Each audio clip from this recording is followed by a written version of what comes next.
Welcome to Real Talk with Reginald D. I'm your host, Reginald D. On today's episode, I have Avonley Lightstone. Avonley is a woman whose life is a testimony of resilience, faith, and courage. And at 3 years old, her story began with a trauma so unimaginable, it could have destroyed her before her life even started. A house fire, the loss of her mother, a father battling addiction, and a childhood marked by emotional, physical, and mental abuse. Avonley is the author of Strength of Scars, a powerful book about healing, identity, faith, and a beauty that can rise from broken places. Welcome to the show, Avonley.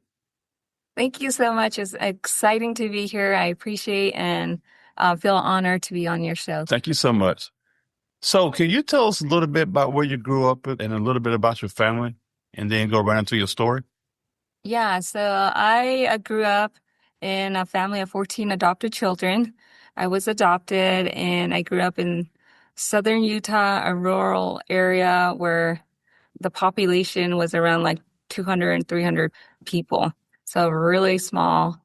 And it was a really good lifestyle and wholesome in many ways because I grew up on a ranch and I learned a lot of work ethics, being able to work with cattle. And so there was a lot of rewarding aspect of growing in like a small area on a ranch. Yes, I had an uncle that moved from South Carolina and he moved to Utah and knew nothing about it. And I think the first day he got there, he ended up on a horse and got lost in the snow or something out there or something. But he's been there probably over 40 years now. Oh, exciting. So it's very adventurous. There's a lot to do here in Utah. Yeah, he's enjoying it. So I need to go out there and visit him when I can get a chance. Yeah, you should. So, Avonley, you've said that fire left visible and invisible scars. When did you first realize your deepest wounds were not on your skin, but in your heart? Yeah, so I realized that at a very young age when I was battling with the abuse that I was going through, I had to figure out like who to turn to. And with my internal abuse that I went through and having physical scars on me, I just felt really alone. I was very fortunate to be adopted into a religious home where I was taught about God.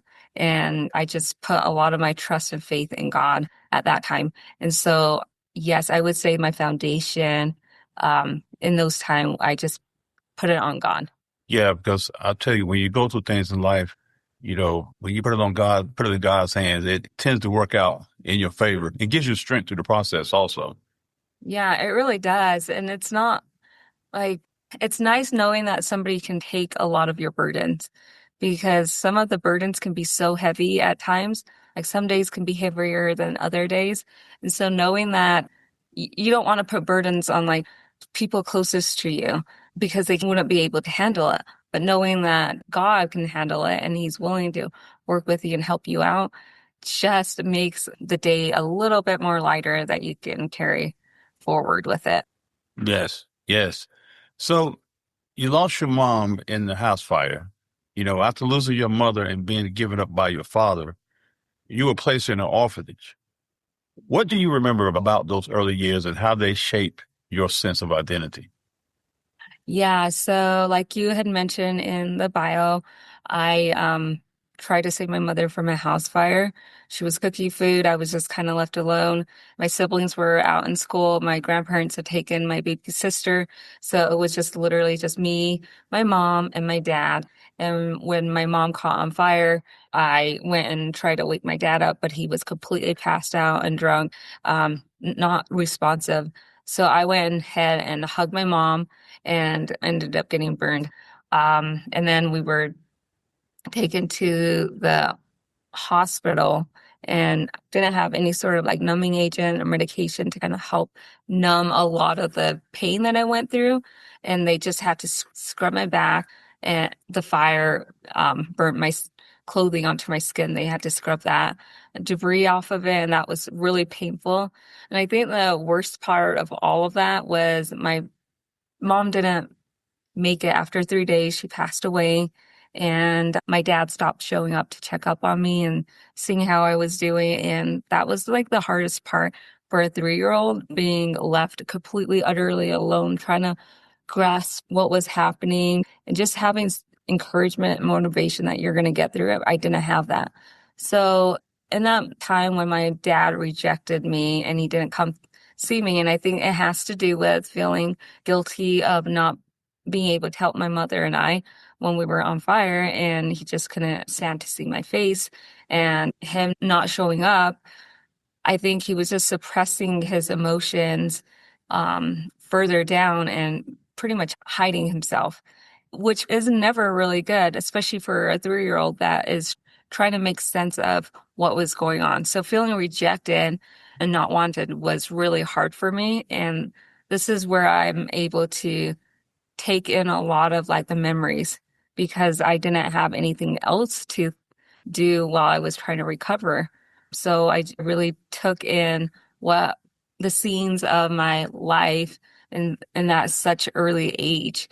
And that's how I was able to remember. Well, as soon as I was released from the hospital, then again, my dad takes me to the orphanage, and not having time to see my grandparents, talk with my siblings. It was just, okay, take you from the hospital to the orphanage, again, feeling rejected.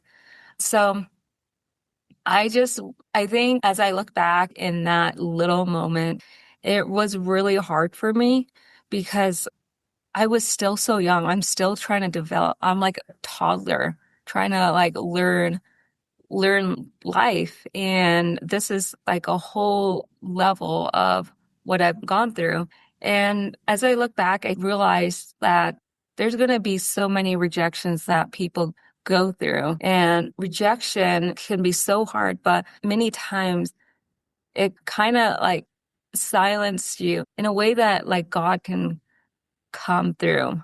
Because at times when we're like alone, that is when you could feel God's presence and you are trying to find answers, and the answers usually comes from God, and he's there even though you can't see him, but you're not getting hurt. You're just, the isolation really can do a lot of damages in many ways, but at the same time, I know that God was with me during those silent time, and he was nourishing me, because there's many times he would put in thoughts of like my mother in my mind. And that was really comforting for me as a child. And I think that was kind of what was helping me to keep going, because I knew in my heart that my mom was safe and I'll see her someday. Yes. And that's a lot to go through at 3 years old, you know? Hmm. So you walked through emotional and mental abuse. At what point did trauma stop defining you and you start refining you? Yeah. So I think there was different phases in my life where I recognized that trauma in my life was only going to hinder me and hurt me. And there was different phases. When I was 8 years old, I was being abused by my adopted mother. And she found a way that isolation for me was the key for her to get at me in an emotionally way. So yeah, she tormented me in like emotional abuse, because I really did take it to heart, and I started thinking of committing suicide and at such a young age. And many times again, God was sending thoughts into my head. If you allow your mother to win, why would you move forward with this? Maybe, like maybe you'll have children in the future, just like visions of what the future would look like. But if I gave up my life, then those visions of the future wouldn't ever come forward. And then I was allowing my mother to win. And so it was like, it started at a very young age where I recognized that trauma that I was going through was something I could either like build me or it could break me. I was already broken, and it sucks to be broken and feel like you're nothing. So to me, I just felt like it was better to be more positive, because more people can react to you when they see that you're positive, even though you've gone through such hard time, and it's relatable. And then they could do a lot more self-reflection on their self and it motivates other people. And it wasn't until I got married, I first got pregnant with my first daughter, when I realized a lot of the things that I was holding inward was starting to purge out. Because at some point in your life, when you're going through any sort of trauma, many people throw a lot of the baggage inward and they start suppressing it. And eventually what happens is one day it will start coming out because your body is trying to like purge that out. It's toxic, it's poison, and it doesn't need to be there. And it's part of like self-healing. And when I was pregnant with my daughter, I realized like what my mom did to me was abuse, and I would never treat my daughter like this. So I needed to really go inward and heal myself so then I don't pass like generational trauma onto her, because she's not deserving of it. Nobody's deserving of passing what you've gone through and laying it onto another individual. And so I chose to cut that off and work through it on my own, so then I didn't pass it on, and learned to be able to forgive my mother. And that was when I first got pregnant with my first daughter, is when I recognized I don't want my mother to have power over me. And I can give that up to God and allow the choices that she makes and have it on her. I could feel sorry for her, but I don't need to take that inward and continue to damage myself, because it's not going to be worthy of, it's not going to help me to achieve what I want to become. It's only going to hurt me. Absolutely. So, how did you learn to forgive people who caused such deep harm? And what did forgiveness look like for you in the beginning? Yeah, forgiveness was quite a process. It wasn't quite easy, because I recognized before I used to feel like forgiveness is an exchange. Hey, I'm sorry that you did this to me. I need you to forgive me so then we can move forward, like an exchange. But it's not like that. Forgiveness really is a relationship, a bond between you and God. And it can be defined completely different for everyone, because our stories and our journeys are completely different. So my forgiveness process can be completely different from you, because my journey is completely different, and the angle of how I see and perceive things can be completely different from the way you see it. And so, yeah, the process of forgiveness was completely different for me. For me, I had to purge a lot of the stuff that I went through. And by doing that, I wrote a lot of stuff down. I read a lot of self-help books to kind of start reset my mind and reset my soul, so then it could start thinking positively for myself. And then I ended up reaching out to my mom a few times, maybe like 4 or 5 times, just letting her know what the future has to hold if we continue the same path. And also letting her know like that I forgave her of what had happened in the past, but let's keep moving on, because now we have not my siblings, but we are starting to grow and siblings having their kids, and we didn't want that to pass on to our children. So that is something I emphasize. And she was not wanting to do any of that. She was not wanting to change. She was comfortable in her own skin. Yes, many times I was angry and upset with her, because I didn't understand how she could not see what I was presenting as something that's harmful, but also like it's only going to benefit every single person in our family, and it's going to be rooted in Christ. And I didn't see why she couldn't see that. But I realized then we can't change other people. We can only change ourselves. And God finally told me, like, now you done what you could, like, leave your mother to me, and you continue going on your own path and your journey, because she's not willing to change, and I'm not the one to change her. But I planted that seed, allowing her to know that I had forgiven her. My door is kind of left open. So if she ever decides, hey, I want to move forward, then I can work with her. Other than that, like, I'm not meant to be in her life anymore. And I moved forward.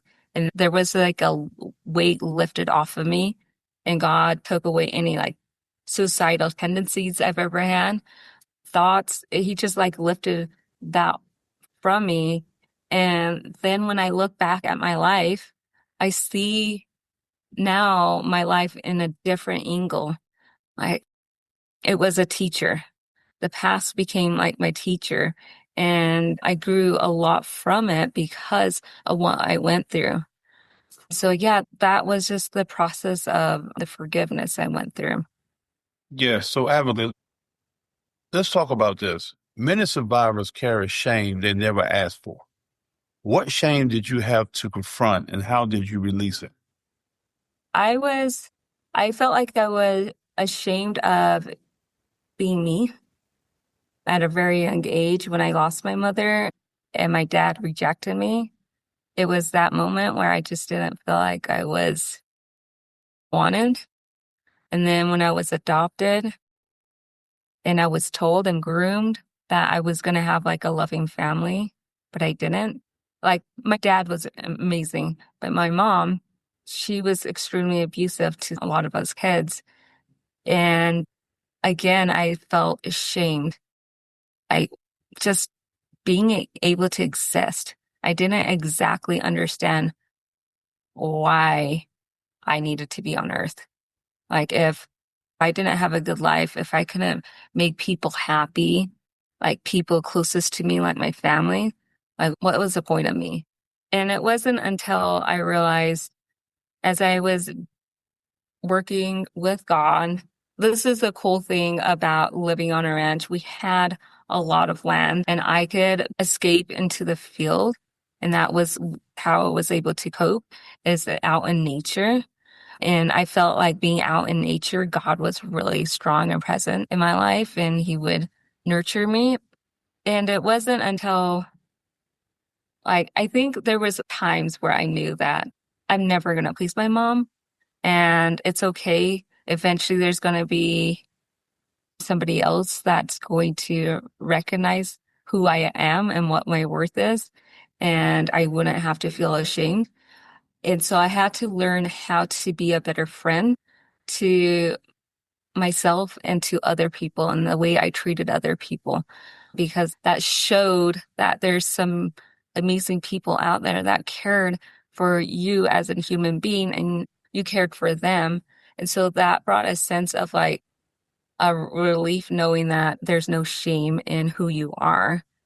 And then eventually I would end up meeting somebody that would show me that, your life matters. But it's just having hope, knowing that visually you have to visualize that something good is going to happen.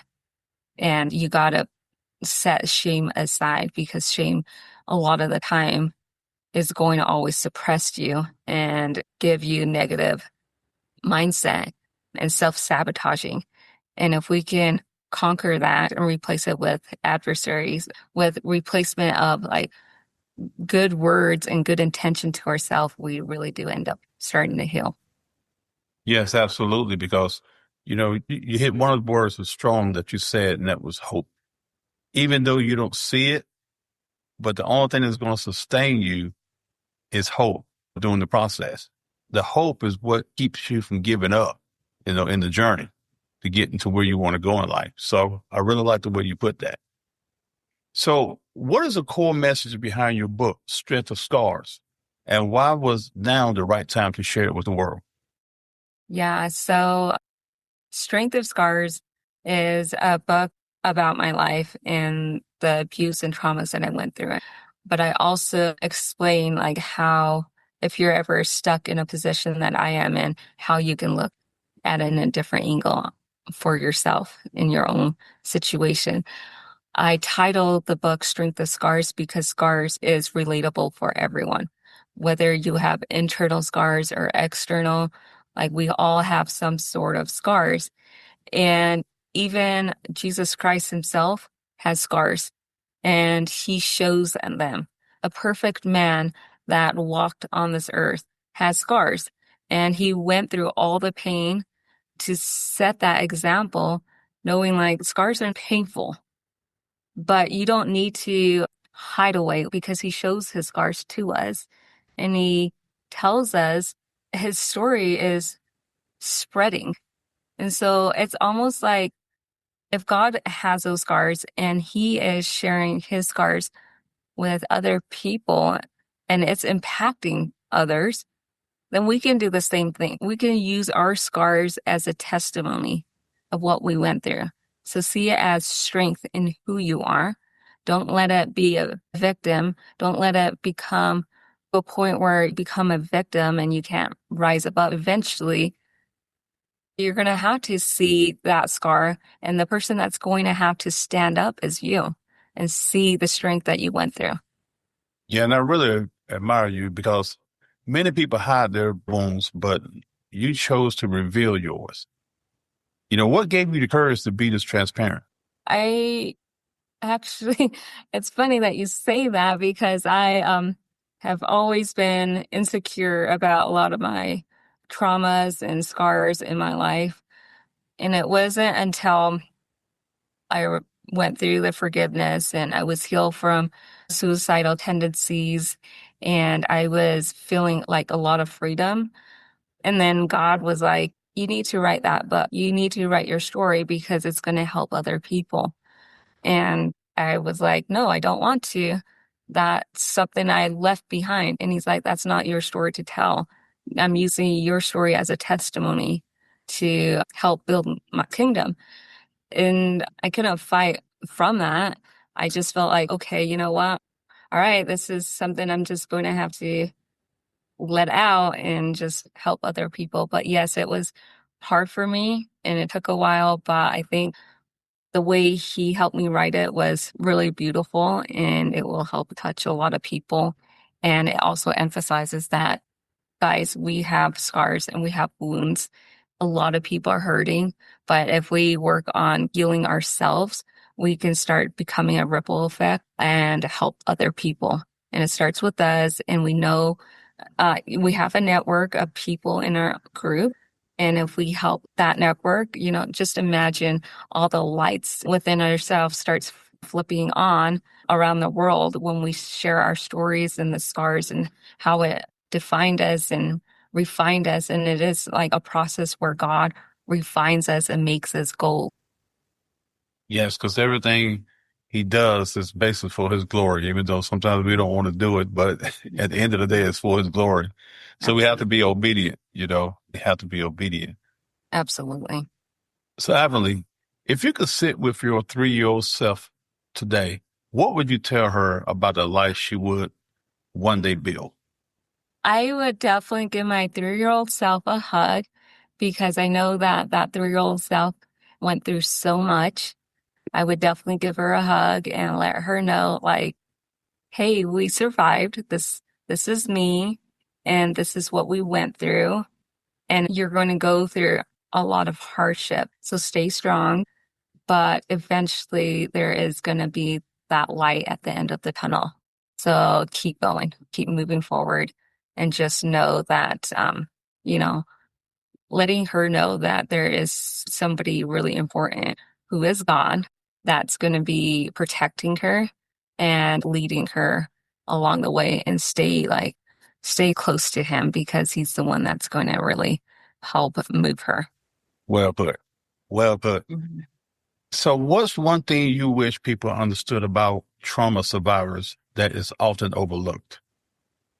I would say a lot of times when people are silent and quiet, that doesn't mean people are going through they're not going through trauma because many times people can have a face that makes them look like, oh, there's nothing going on. They're super happy, excited.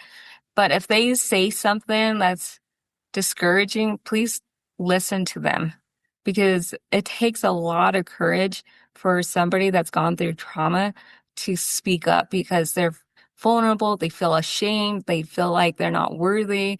They want to be able to feel like this doesn't exist and they want to feel normal, but they also recognize that they have this problem that needs to be fixed and reaching out to somebody is what's going to really help them.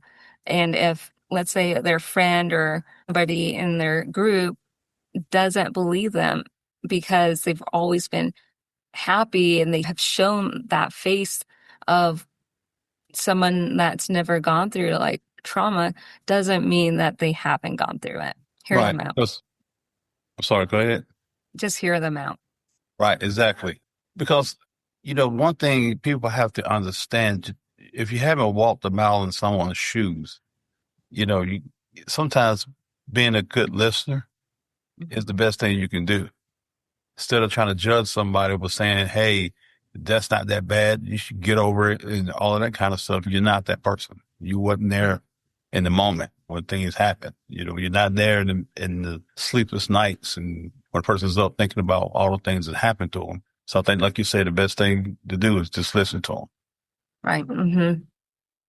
Yeah, exactly. Because I think if we are willing to listen to other people, what you're doing is you're helping heal them.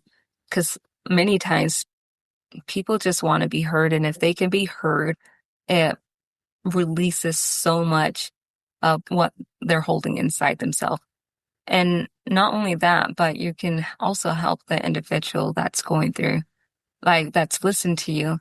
They can use a tidbit of what you went through and maybe even recognize signs of what's going on in their life. Maybe they're having a relationship problem and they didn't recognize, oh, those aha moments. And if we're willing to listen, then it could be a benefit for both parties. Yes. Yeah. So, Avonley, if someone listening right now is going through trauma or feels voiceless, what is one message you want to speak directly into their heart?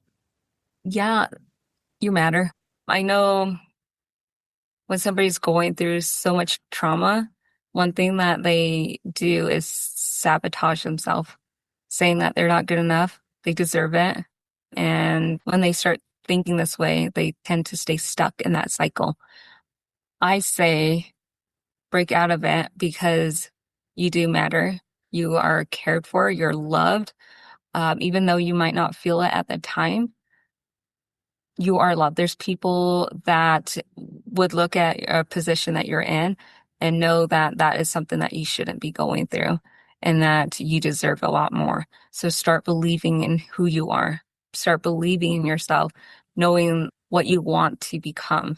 Start visualizing your future so then you can start making it a reality because you matter. You are cared. You are loved by the Father. You are loved by other people you might not see.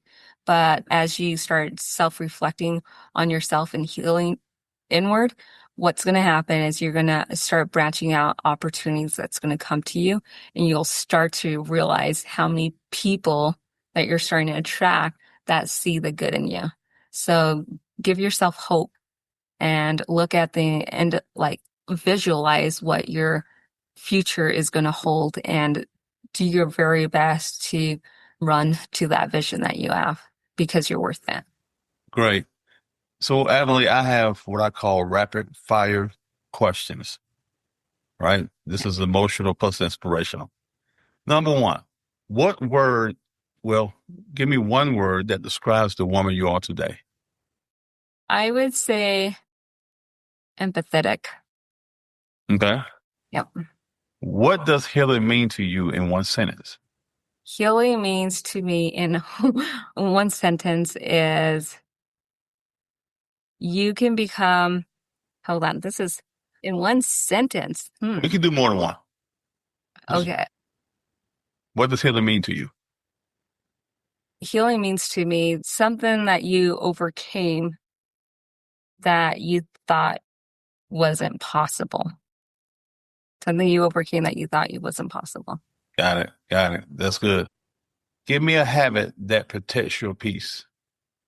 I would say a really good habit is taking care of yourself.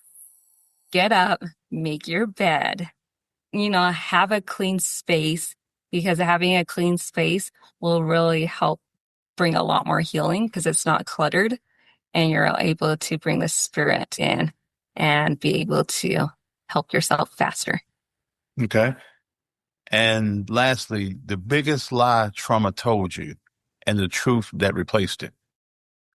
Denial. Like when you're in denial, that's going to keep you stuck. But once you recognize that denying what you went through, is only going to hold you back. Once you recognize that, it becomes a spiral effect of healing, and you hold other people accountable for their own actions, and you don't need to do that. Okay. So lastly, Avonley, how can people follow you or purchase your book? Yeah, so you can get my book on Amazon, Strength of Scars. You can get the first 2 chapters of my book on my website, avonleylightstone.com. And you can also follow me on any social media at Avonley Lightstone. Okay. It would be awesome to have you guys, because I'm trying to grow this so then we can help each other heal. Absolutely. Absolutely. There you have it. Avonley Lightstone. Thank you so much, Avonley, for being on the show. Thank you so much. It was amazing, awesome being on your show. And I just wish anyone that's out there that's struggling, have hope in yourself, because you can overcome it when you believe in yourself. Absolutely. Absolutely. Thank you so much. Thank you. Thank you for listening to Real Talk with Reginald D. If you enjoy listening to Real Talk with Reginald D, please rate and review on Apple Podcasts. See you next time.